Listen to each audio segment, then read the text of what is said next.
Yahoo is buying social blogging company Tumblr for $1.1 billion. Why does Yahoo want Tumblr? Yahoo missed the social networking boat and hopes Tumblr's 100+ million users will be its in with Tumblr's younger demographic. Yahoo's new CEO, Marissa Mayer, in a Monday morning call with reporters, said she expects users will flow both ways, with Yahoo users joining Tumblr and Tumblr users joining Yahoo. It will also give Yahoo personal data on millions of individual users. How big is Tumblr?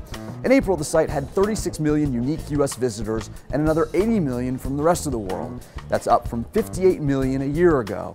The 6-year-old site has 175 employees. It also has more than 108 million blogs. As Mayer noted to reporters, all 10 top Hollywood studios use Tumblr. 8 of the top 10 global brands use it. But $1.1 billion? It's a figure not out of line with other high-profile acquisitions made by Yahoo's competitors. Last year, Facebook bought Instagram for $1 billion in cash and stock.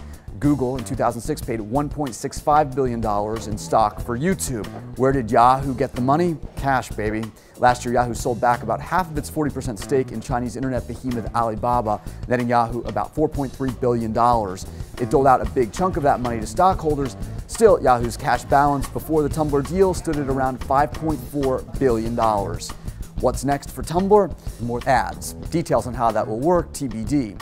David Karp, founder and CEO of Tumblr, has been reluctant to bring ads to the site. The company only generated $13 million in revenue last year. Karp staying on as CEO. Mayer says Yahoo plans to operate and grow Tumblr separately from Yahoo. We will not put Yahoo branding on the Tumblr website. We want to let Yahoo be Yahoo and Tumblr be Tumblr, she says. Her revenue goals and plans to make Tumblr a profit center are still vague, but Mayer made this promise: not to screw it up. That's the short answer.